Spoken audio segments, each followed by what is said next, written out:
All right, everybody, welcome to the David A. Pettis podcast. We talk about business tips and tax strategies, and today I have a special guest, Roger Mesa. Now, Roger Mesa took a business. He started his own business. It was a training studio from 0 to 6 figures in 1 year. What some of the most important things we're going to be covering today, which I really enjoyed, are talking about health, nutrition, although those are good. We talked about business, scaling, teamwork, building, and growing from one little tiny location to a big location, which he's operating today, doing 6, almost 7 figures. He's really scaling at a big level, and I promise he's a badass, and you're going to want to get to meet this guy. So please enjoy the show, and if you really enjoy it, please hit the subscribe button.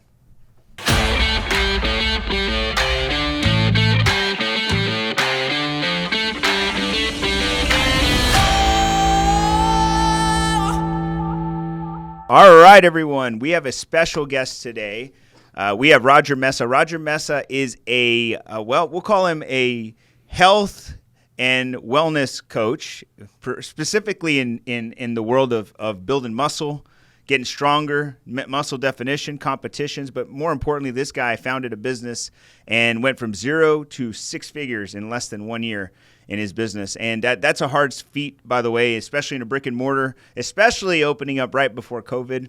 Yeah. Right. This is a guy who's done some really cool stuff. So today we're going to talk about his story, his journey, and we're going to get into this. So Roger, welcome to the podcast. Yes, sir. Thank you, David. Awesome, man. So kind of tell us about Roger. Where did Roger come from? Where'd you grow up? Oh man, small town, Raymondville, Texas. That's where I was raised and born, out in the ranch. In a ranch? Yes. What's the population of Raymondville? So all right. I don't even know. Maybe like 10,000. You can count them? Yeah, that's pretty much. There's more cows than people. Yeah. So you grew up in Raymondville, Texas, yeah. And when you were growing up, did you love working out, playing sports and things like that? Yeah, I was always active. I was always in starting positions, which is from baseball, football, track, basketball. I was pretty much always, when I was younger, played Little League ball, baseball. So I was always pretty much very active in the sports. Interesting, because I grew up in a small town too, and in small towns, if you play sports, you play every sport. Yeah. Right. There's not enough people for the football team and the baseball team, so you're going to go from one season to the next, right? Yeah, definitely, and they utilize you pretty much all around in that sport, So that's awesome, man. So you grew up playing sports. How about working out, though? Was it just playing sports, or were you working out? I wasn't really into working out. I was pretty much just the sports. I love playing sports. I love the teamwork kind of environment, So I didn't get into working out, I would say, after high school, man. So that's when I really, really got into working out, and I love. So let's transition there. So you graduated high school, and did you just become a workout junkie? Did you work somewhere? What'd you do? I just, I kind of, I'll tell you a little bit about that story. I kind of fell off a little bit. Started getting into the bad things, drinking, drugs, those bad kind of things, and that's kind of just kind of found me. How long was that? Like, what did you like? Maybe like 3 years, 4 years. Really? I kind of, after got overweight, kind of just was unhealthy overall, hanging around with the wrong people. And I kind of just started working out, said I need to do something, and that's pretty much. Did you have like a point where you made that decision, like where something happened that you were just like, I can't do this anymore? Yeah, I knew where I was at. I knew I was in a good position. I knew I had my mom freaking trying to get me out of playing. I was like, this is not a good thing no more, man. Like, I need to get these habits from high school, get them out of my life, So really, you didn't have like an epiphany, something like hit you, accident, somebody lost of something? You just made a decision one day when you woke up? Yeah, I said I had to change. Wow. Okay. Most people have like an epiphany. You're just like, I just got to change. Yeah, I just had to change. Yeah. I knew it was somewhere I was going to end up. It wasn't in a good place. Well, that's good. So then you had this change, and what did you start doing? And what age was this, by the way? Age, I really can't. I don't remember, maybe like 24, 25, give or take. And that's just, I'm still guessing on it. That's fine. It was a blur. Yeah, it was pretty much a blur. But yeah, it was around that age. I started working out, started feeling good. I was going to some little small, it was like very small little gym that was there. Just do it every day. It was kind of becoming a routine, So, were you working? I was working. I was working actually. I had barely started working at a federal prison there in Rainbow. Oh man, so you probably bulked up because you wanted to protect yourself, right? I'm sure that's where you were like, man, I can't look like a little girl with all these big old boys. So that's pretty much where I was working at the time when I started getting into working out and all that. So you'd started to take it seriously, and I know some of your stories. So kind of tell us, how did that translate into life? Where'd you go from working out, and then you decided to maybe open a gym or compete, or what was the next step? The next step was what was it? I think it's when I transitioned to Harlingen. I came to Harlingen. That's kind of the time frame when I came to Harlingen. Started working out at a local gym here, and that's when I got offered about being a personal trainer. Damn. Yeah. So it was a personal trainer position. Yeah. So they offered me. I actually wasn't looking for the position. So they must have seen something in you that you didn't see in yourself. Yeah, something. Cool, man. So you became a personal trainer. So did you quit the prison system? No. I just continued doing it. You know, I mean, it was kind of just a side thing. I was just kind of like making extra money, and I was still had my full-time job. You know, side hustle. Yeah. So I was pretty much doing that. I was pretty busy after that. You know what I mean? So you became a personal trainer. How many clients did you work with at that time?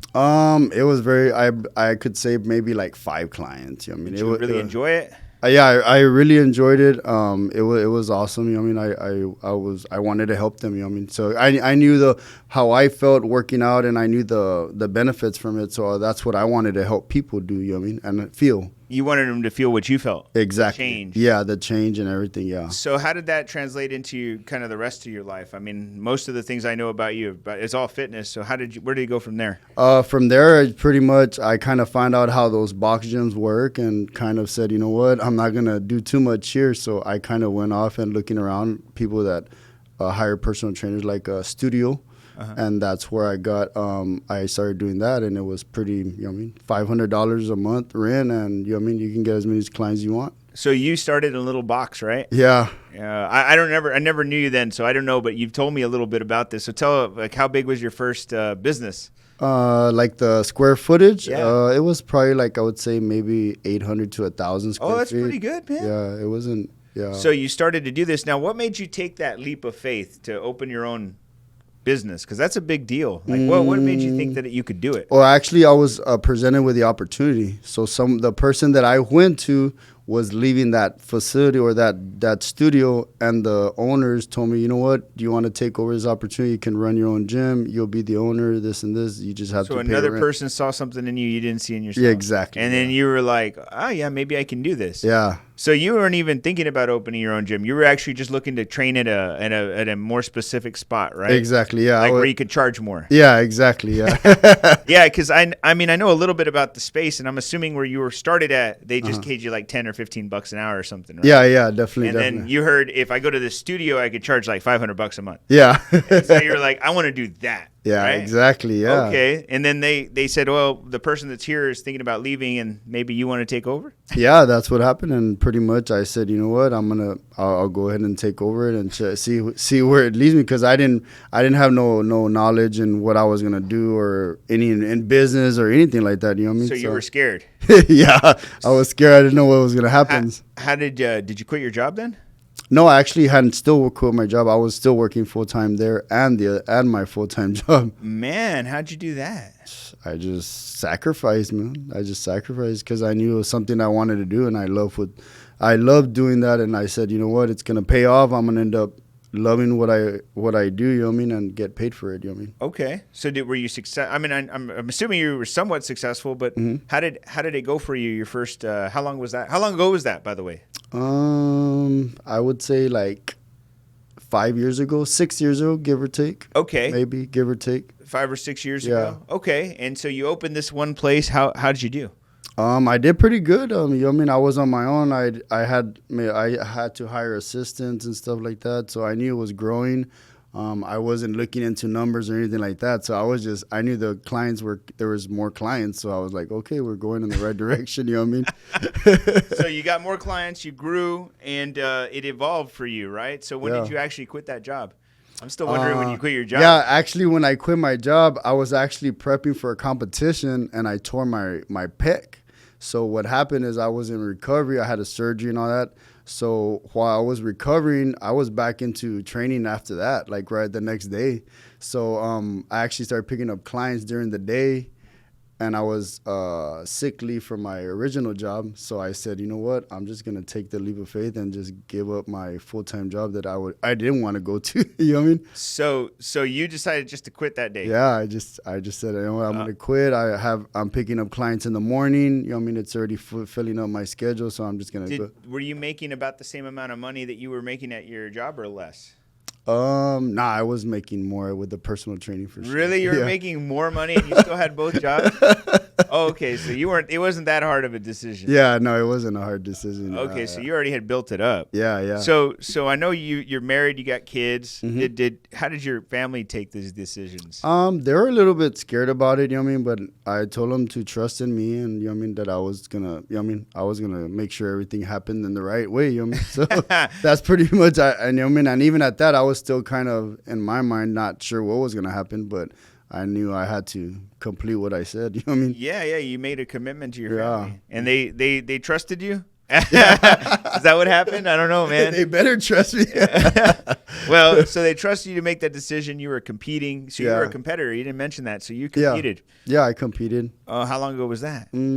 I could say it was like 3 years ago. But I had the last time I was going to compete where I tore my pec. So I had a couple of times where I had little follow-ups where like something happened all the time. You know what I mean? So I was going to compete on the next one, and then something happened, and then I did it again. Like you trained too hard. Yeah, I think I was training too hard. That's what happens. Hey, there's nothing wrong with training too hard, right?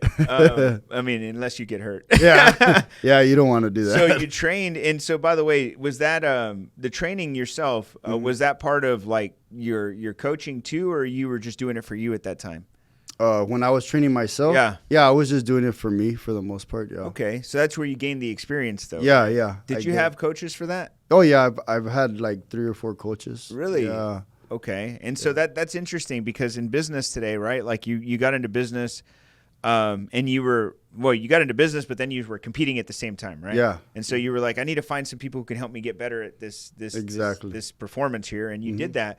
So, give me some of the takeaways, because maybe some of our listeners are thinking about competing. Okay. Like, and when we say competing, by the way, we're talking about specifically bodybuilding, right? Yeah, definitely. And there's different levels of that. Yeah, right? there's different levels. So can you give us some of the tips, like maybe some things that people should think about before they make that decision? For bodybuilding? Yeah. Oh yeah, they got to be 150% into it. They got to know that they're going to be hungry, they're going to be tired. They still have to do their, I guess, full-time job, you know what I mean? So it takes a lot out of them, and it's a selfish sport at the end of the day, you know what I mean? Because they got to live in the gym, live eating, you know what I mean, at the end of the day. So it's just a lot. It comes with a lot. So you're saying that somebody has to like give up their life? Pretty much, yeah, if they want to do that. Yeah. Really? Yeah. So that's an interesting thing. So why the hell would anybody want to do that? No. So I'm not sure, man. When I did it, I loved it.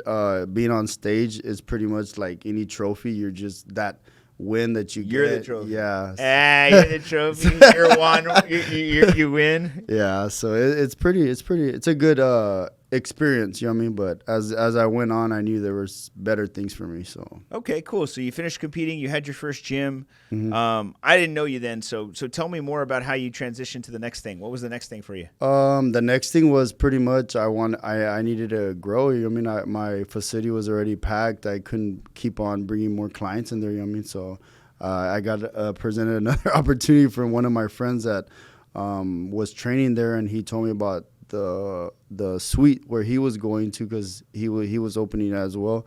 And he said, yeah, they have one next door, and they said that we both go, and it was a bigger place. So I was like, oh yeah, I'll look into it, and we checked it out, and you know what I mean, it was just a fear, and then I said, you know what I mean, I'm gonna do it. So you partnered with somebody, and not partner. He was gonna be in the suite next to me, and I was going on the other side. So. Yeah. So you both got a deal, and so you opened your next facility, which was kind of like you're still learning, right? Yeah, still learning. Okay. Yeah. So how did that go for you? It went pretty good. You know what I mean? I opened the other one. I had just the personal training. It was pretty much, this one's where I'm at now is like an open gym. It has personal training, group training, and then we have a nutrition shop as well. So okay, so now you're at the newest place, right? Yeah. So your new place is totally different, right? It's Yes. a different concept than your first two. What was that? It's different from the first two. Oh yeah, definitely. What did you learn from the first two that took to the third one? Because you're on the third spot now, right? Yeah. Well, it's not because you're moving spots; you're growing. Yeah, spots, definitely. Right. Definitely. So what did you learn from the first two that got you to number 3? From the first two, I could say, maybe just the experience overall that I learned from there. Like, it was pretty much just like, I knew that it was more, it's still about the clients and all that and the customers, but I knew that the business, I needed to get to that part. And I didn't understand the business aspect, which is like the overhead, all that other extra stuff. Okay. So you I mean, I guess if somebody was trying to get into this space like you are, what kind of tips? Could you give them like 3 tips to be successful if they want to be like you? To be like me. Yeah. Pretty much they would have to, I feel like what I've learned overall, they would have to have a goal, a main goal, what they want to reach. You know what I mean? They have to. Is that dollars or is that clients or served? Just a goal overall. Like, you know what I mean? What is the main goal? Like, are they wanting to maximize that facility? Are they wanting to open another facility? Whatever the case. Well, I mean, I think about money. So, I mean, I'm being serious though, right? Like, I'm not going to. I wouldn't say I want 1,000 clients, right? I'd like to say I want $1 million. Yeah. Does that make sense? Yeah, definitely, so, definitely. Well, what was your goal? My goal was, I just wanted, at the time, I didn't even know what my goal was. But, you know what I mean, as I got big, or not bigger, I got another facility and was growing, then I was like, okay, now I know what my goal is. And, like, right now, my goal is to maximize the facility where I'm at. Okay. You know what I mean? So, like, you mean fill it to capacity? Oh, yeah, it's just to make sure, like, I have everything that's, working together. I have the systems I need to be in place, all that good stuff. Okay, so that's tip number 1. Make sure you have a goal to get to, or at least something you know you want to go for. What about number 2? Number 2, I would say have a great team. You would have to have a great team for everything to be successul. How do you build a great team? That's a good question. You just have to pretty much whatever you preach, you got to do it. You know what I mean? Your employees are always looking at what you're doing, or your team is always looking at what you're doing. So if you're telling them to do one thing and then you're doing the opposite, well, guess what? They're gonna do what you're doing. Are you talking about like cheat meals? Everything in general. Like a burger, pizza, burger, tacos. You're like, you can't eat tacos if you own a gym. Yeah, you can't eat no tacos. Oh man, then I'm never gonna own a gym. Home gym for me. They serve tacos at my gym. So they gotta have a lead by example. What else? What's the next one? Let me see. And you're just saying in the gym aspect. Yeah. Business aspect. I mean, if they want to, I would just say they would have to have great systems in place. You know what I mean? Because the systems is what's going to keep everything organized.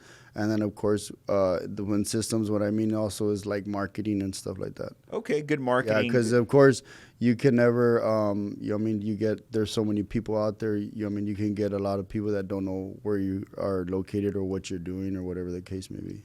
I see this in businesses all the time that they think people know who they are, but nobody knows who you are. Yeah, they don't. Yeah, I get that every day. We get people that come into our facility and they say, oh, I didn't even know you were here. Yeah. And I already been there for going on 4 years. Yeah. People like in our own minds, business owners, we tend to believe that we're bigger than we really are. Yeah, definitely. Right. I agree. Like, yeah, because I've had some of my team members say like, but everybody knows where we're at and everybody knows who we are. I'm like, nobody knows who you are. Nobody. I mean, I got my name out there a lot. Like I push real hard. Yeah. But people don't know who the hell I am. Like, yeah, no. I can go anywhere and like I don't know everybody and they don't know me. I mean, it would be stupid for me to think that everybody knew me. Yeah, no, for sure. That it's like how I see it. You know what I mean? It's just something. Yeah, it's an interesting thing for businesses today. So I just because I want to go back to your last location, the one you're in today. you opened right before COVID. Yes. And that was, I'm pretty sure you were pumped and you were stoked and you were ready to rock. By the way, I joined, I'm a member here, and this is why we're interviewing Roger, because I think his facility and what he's done is incredible. And so I joined right before COVID. Yeah, I remember that. Maybe, not that close, but I mean like 4 or 5 months. Yeah. And COVID hit. And it drastically impacted everybody's business, right? So how did you make it through that? I mean, what did you do? The main thing I could say is our nutrition shop stayed open. You know what I mean? So pretty much, we kept on going. So I always reflect back on that, and I'm like, man, if I wouldn't have took that leap of faith of growing to another facility, I would have probably went out of business. So you were like, why am I so smart? Is that what you said in the mirror? Is that what you said? Because that's what I would have said. Like, why am I so smart? But truthfully, right? Actually, that's very smart. Like, so if we kind of use that as an analogy, or not an analogy, but as an example, you were saying because I had diversified my income sources. You said I didn't just train people. I actually had this wellness and nutrition shop. So, which was a big deal because many people were looking for that solution, right? They wanted vitamins, they wanted supplements, they wanted juices. And I mean, even in people who had never done any of that in their whole lives were scared. Said, hey, let's go buy some vitamins today. Right. Without even knowing what they were buying, right? I mean, I hate to say it that way, but it's the truth, right? Yeah. So you're basically just telling the audience that if you only have one source of income and that source of income is cut off, you're out. You're out. Yeah. And you're right. If you just did personal training, you probably would have been out. Yeah. So that was a smart move. You were pretty smart. Smarter than you look. I love saying that to this guy. Every day. It's pretty smart. I mean, really, by the way, now that you have the shake bar, because we didn't really get into that, what made you do that? Because you were personal training, right? And you were actually coaching people to go to competitions. You were helping people change their lives. And then one day you woke up and you were like, I want to drink shakes or what? Like, what? I don't understand. How did you make the decision? I pretty much, what I said is, it's like an upsell on our facility. I mean, so pretty much, everyone needs supplements when they're working out. They want the aminos, the protein, fat burners, all that good stuff. And of course, we tell our clients, they got to do the work. That none of this is gonna do it for them, but for the most part, the supplements go with the training, you know what I mean? So why not have both in the facility instead of sending them to another place? I got a good analogy for that. So it's like when you go McDonald's and they're like, you want fries with it? Right? It's like they're going to go somewhere else to get fries. Yeah. I mean, because you could be like, can I get a burger? And they're like, sure, but do you want fries? Yeah. Right? Yeah. So then you're like selling the fries, right? Because you can't have a burger without fries. So, yeah, exactly. So it's what you were saying, right? You just got that model and said, hey, I just want to offer the fries with it, which is supplement. Yeah. Yeah, exactly. And so you pivoted there, and that was a very smart deal, like to be able to do that in and by the way, just at the right time, because you were only open for how many months before COVID hit? I believe like 5 or 6, maybe, because I think COVID happened in March and we got there in November, the year November. Yeah, but I don't even think you had opened the shake bar until. Well, we're still like getting everything, like we're kind of getting everything together and all that. So it was only like 2 or 3 months, possibly. Yeah, it's pretty insightful, man. Having that opportunity to be able to position yourself in the marketplace is probably what made you survive. Yeah. I know all these other big gyms, they closed down. Yeah, Great. A lot of them closed down, yeah. Like, just didn't even open. That's insane, right? They got $1 million buildings, $1 million facilities, and they can't even sell anything. Yeah. That's got to have hurt so many gyms. I remember, I was a member of Planet Fitness then, too, because I would go to Planet Fitness every now and then, and I know it's probably a bad word for you. But I would go, and then, like, during COVID, they just shut down. They said, we're gone, and they disappeared for like a year. Yeah, it was a while. And then when they opened, they were like, well, we're only open till like this time. And it was just a little different, right? The whole world shut down. So yeah. So you're in the health, I kind of introduced you. I'm going to go back and just say this a different way, because I don't think I know you're in the health space, but you're really trying to help people change and transform their body. Yes. You're in a transformational business, right? Yes. Because obviously, I mean, health and wellness can be anything, but you're transformational. Yeah. That's probably a bigger deal. And tell me about maybe one of the clients that you're the most proudest of. Like they had a true transformation, and give them a shout out here so they know who. I have too many of them. Oh, So I've been doing this for like what 8 years. I'm guessing, but maybe 80 to 100 transformations. You know what I mean? really? I feel around there. Yeah. Wow, there's not one that stands out. One that stands out like It was just extreme. Yeah, it's just I could say one of them. The one that I could say is her name is Vicky. Bento, she was one of them that stood out a lot because just the reason why I say her, and it's kind of just because she was doing a body competition, so that there was a transformation with a competition overall, and pretty much she didn't follow in the beginning nothing I said, and it was like towards maybe 8 weeks, 9 weeks, that's when she just went full, and it just She turned her whole thing. Yeah, and that's how long it took her, and she had like a crazy transformation. Like it was amazing. Really? Yeah. Wow. So Well, shout outs to her. Yeah. Transformation is what we're all in. And in business, the reason that we talk about these things is really just business is transformational. It's how we go from being in this position to getting to this position, especially as we get ready for change, right? So I want to ask you this because I don't know if you've thought this through, but there is a shift that's coming. We can see it. Like there's going to be an economic shift, and an economic shift is going to be where people are going to be in a bad or worse off financial situation. The vast majority of people, right? How does a business like yours prepare for that? Like a shift in what way? Like people are going to have less money. Less money. Yeah. Let me just paint the picture so we're on the same page, right? So with the rising of the rising of interest rates causes the ability for people to borrow to go down, right? Which causes the people to spend less money at the stores, which causes people to get laid off or get less hours, which is less wages. Okay. So people earn less money.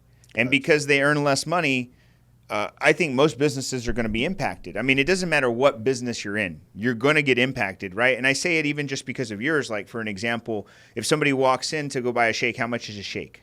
Just a regular shake could be like $7-8. Okay, so $7-8, right? So that's right now, maybe people are willing to give that up, right? But maybe they won't be willing to give that up in 6 months. So how does a business like yours prepare for that?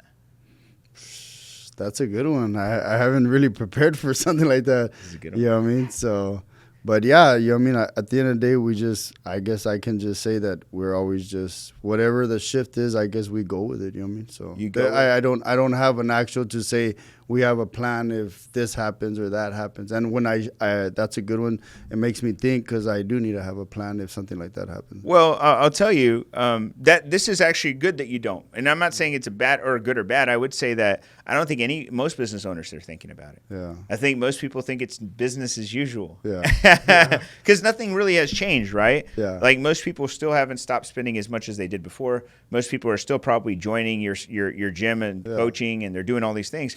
But there will be a shift, and every business owner needs to be prepared for it, right? Yeah. Like we all should. Well, you should be prepared for anything. Another Corona, right? Yeah. I mean, it could come. Yeah, definitely. I mean, it's just not. It's not because we're trying to predict or kind of scare people. It's just more so we got to be prepared. Gotcha. And so, I don't know what the solution is for you, but that's something to think about. Yeah. So, I mean, being that you don't have this plan out in place, right? One of the biggest things I see in the health industry today is that, there's always going to be a demand for it, right? We can talk about that all day. We can say like people are always going to want to lose weight. Yeah, definitely. People, I mean, the difference I think, and this is just because I see it, the difference is people want to lose weight, but that's not really the solution, right? It's to be healthy. Oh yeah. But you can't sell them to be healthy. No. Right or wrong, like people want to buy what? Weight loss. Weight loss. They don't want to buy health. No, yeah. But I feel like recently I've been having a lot more people when they come to they want to sign up, it's for health. Really? Yeah. So they say health, and then they'll be like, "Oh, I want to lose weight," and then or tone up or whatever. Yeah. It comes after the health. Yeah. So, got it. Yeah, before it was like weight loss or build muscle kind of thing. You know what I mean? So yeah, I can see that. yeah, I mean, Yeah. Do you guys use like a questionnaire when you enroll somebody? Like, oh yeah, we have. It's like an assessment. We do an assessment. and you're saying on that assessment is really when it comes Yeah. out like health. Yeah, because we'll ask, what's your goal for joining Perfect Body today or whatever, and it says, and they'll let us know what their goal is. That you know what I mean? So. You got me thinking here because I'm thinking about all these people that have this different goal now. That's good. I think health is the most important thing. You don't have to have a six pack, obviously. Yeah. You don't have to have a six pack, but you do have to feel good, right? And you definitely have to have the energy to show up every day. Yeah. And I give you a story real quick because this is a good story. Mm-hmm. I wrote a book called Building Your Own Economy, and in the book I share a story about me and a buddy who go to Mexico, and we go to Mexico, not like Cancun or like that, not that kind of Mexico. Where we live in South Texas, we border Mexico, and so you can actually just walk across. Okay. And so we walked across one day to go have tacos and some beers, and we're walking out there, and he's never been there, so he's looking around, and he's like, man, this is crazy, right? There's like all these people, and there's guys with guns, like the federales. Oh, they're right there. The army and stuff. Yeah, they're right there at the border, and he's like, aren't you scared? And I was like, well, I kind of am, but let me tell you why I'm not. And he's like, why? And so we're having a beer, and I said, well, you see that bridge right there? And he's like, yeah. And I go, we can see it, right? And he goes, yeah. And I said, well, I never really go far enough to not see it. He's like, well, that makes sense. And then I said, I'm pretty sure I'm faster than you. And I said, so, if some shit went down right now, I'm pretty sure they're going to get you before me. And I go, that's why I work out every day, so I could be able to beat you to the point, right? And it was a joke, but that's what I think about. Like, I don't think about having to have a six pack. I think about like being able to make it to the border. That getting a joke, but definitely. Like that's what I want to be able to do, because it doesn't matter if you have a six pack, but if you can't run a mile or you can't, jump a wall. Yeah. I mean, I'm not saying that's stuff you have to do every day, but you just never know. Yeah. Or it's just more like your conditioning, overall, like more than just building muscle. Yeah, I mean, you got to look good, but you also have to defend yourself. You still have to be able to do the right thing. So it's kind of interesting that you're saying this about health, because I think about that a lot. Like, that's personally how I think, and I think most people don't think about it like that. They think about it as a look. Yeah. It's like here.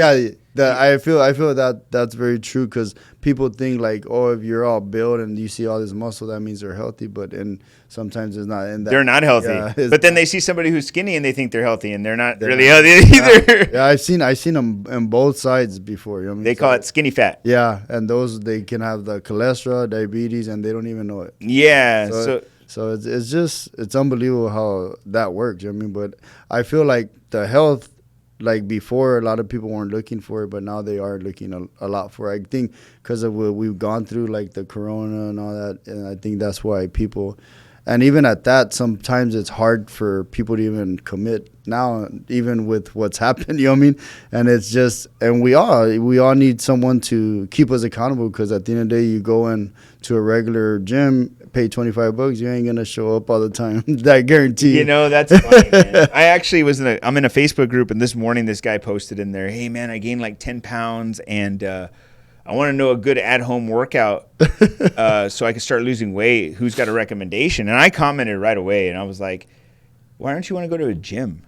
And then he commented back like, well, it's because the gym that I liked going to closed during COVID, and I don't really want to go to any other gym. And I'm like, if you don't have the discipline to do it by yourself at the gym, at home, like, because it's obviously apparent just by looking at the guy, like, you don't have the discipline, so you have to go and find a trainer. Yeah, definitely. Like, I think of you as a coach, right? Like, because that's what you are. Yeah. And I think in business you got to find coaches, and this guy's a business owner, so I kind of wanted to talk a little crap to him, because I felt like this guy, by the way, is a good guy. I really like him. If he's watching this, he'll know who he is, and I really like him, and I think he's a great friend of mine. But if you can say, I want to hire a business coach, but you can't hire a health coach, there's a problem. Yeah. Like, definitely. You don't need to worry about your economics, because your economics don't matter if you don't have your health. Yeah, definitely. So I always think about that. Like, people have it all wrong some days. I mean, there's like some people care about money more than their health, and some people care about health more than their money. And it's like, yeah, you got to get in the middle, man. Yeah, the health at the end of the day is gonna be your number one, if anything. You know what I mean? So correct, man. And then everything else falls after that. You know? Do you feel like, and this is, we're gonna get really, I'm just gonna end this, but I really want to get to this. Do you feel like people who work out make more money?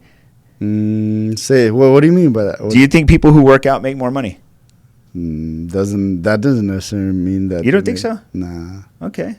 If you're listening, guys, you should comment on that question. I mean, because I honestly do. I do believe that people who take care of their physical health have more confidence, have more energy, and produce more in the world than most people will ever produce. Right? Like I just know that. Okay. And I'm not saying you're wrong or I'm right or wrong. I'm just saying, like, based on what I can see, just from observing the world, the people who really take care of their bodies typically are the ones who make the most money. Got you. Okay. Yeah, I can see that. I understand what you're saying. But that's just in the world I've seen. Like, I mean, you see a lot more fitness people than I do. So I just think about it like that. I think. Well, I see it like people that come in, and there's a lot of unhealthy people, of course. And, you know what I mean? And not all of them have money, and they want to try to get healthy, you know what I mean? So, Yeah. You know what I mean? So that's why I'm saying in that way, like, it's kind of like a 50-50, you know what I mean? Maybe. But I see both ends, like, say in my gym, I see both ends, you know what I mean? From both brackets in there, you know what I mean? So trying to put in some work. This is interesting to me because I think that people who like want to be fit and in shape typically tend to have more confidence, like you said. And because they have more confidence, they have more opportunity. I think that, and I see so many people who don't take it seriously. And so one of the things that I don't know, you probably don't because you can't, but I do. This is kind of raw, but I kind of judge people based on their commitment to their health. Oh, yeah, definitely. And I don't mean like I judge them like I don't want to be their friend, but in business I do. Like when I look at somebody and I want to do business with them, the first thing I look at is like their appearance, like not just their, like, do they have a badass watch or do they drive a Lambo or whatever? Yeah. I'm like, do they actually care about their health? Their self, yeah. Yeah, because if they don't, what else don't they care about? Exactly. Yeah, no, for sure. And I agree in that. And I see it all the time because there's so many people out there that just make money and they're like, I don't care about it. I go eat whatever I want. I drink what I want. I smoke what I want. I be what I want. I'm like, yeah, but that means that you lack in a lot of areas. Yeah. Yeah, no, for sure. I've seen it. Yeah, I mean, it's bad. And so, I mean, to kind of position that to you is like, do you think that people, like, when they come to you, when they leave transformed, do you see them like going and being more successful in their careers? When they leave, yeah, like when they not. I mean, I hope they never leave, right? But when they have the transformation, let's say that. Do you feel like they get more promoted, growth? Do you see that? Oh yeah, definitely. I see that. Yeah, for sure. Okay, good. But I've seen it in both ends, and that's why I say like you always need a coach, trainer, whatever the case you want to call it, because I've seen them where they done it and then they kind of slack off. What do you mean by which they go back to where they started. Oh, you see what I mean? So I've seen. You mean in their health? Yeah. So like they get real in shape, they get to the next level, and then they go back, they blow up. Like so I've seen both. Like I seen where they stay pretty consistent, and I seen some people that don't. You know what I mean? So would that be because they didn't do it the right way? Do it that right way? Because I'm assuming there's like hacks in the bodybuilding world. Now that I think about it, right? There's probably like hacks like.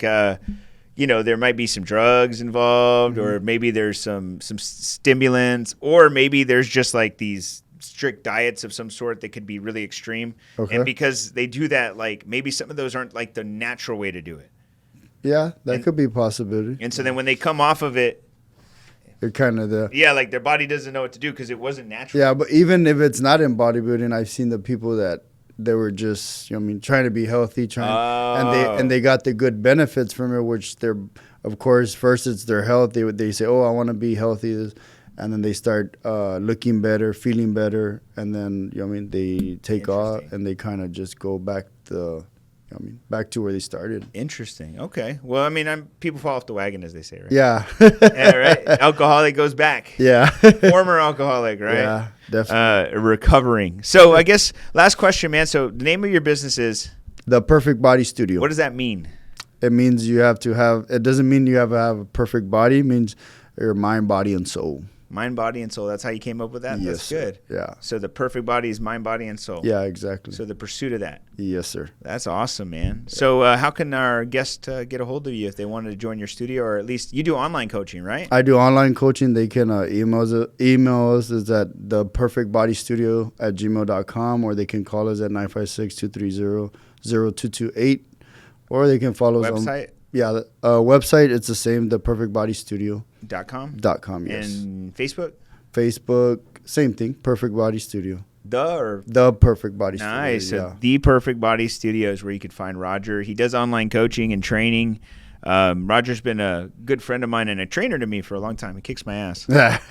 Yeah, like, one of the things, again, back to me in business, you want a coach who's going to push you. You want somebody who's going to push you, and this guy pushes me. So, So guys, if you like this episode and you like the things that we're sharing, join us on other podcasts. You can click on the subscribe button, or you can follow me on Instagram, YouTube, or Instagram, Facebook, or TikTok. I am DavidAPettis.com, and we look forward to seeing you on your next episode.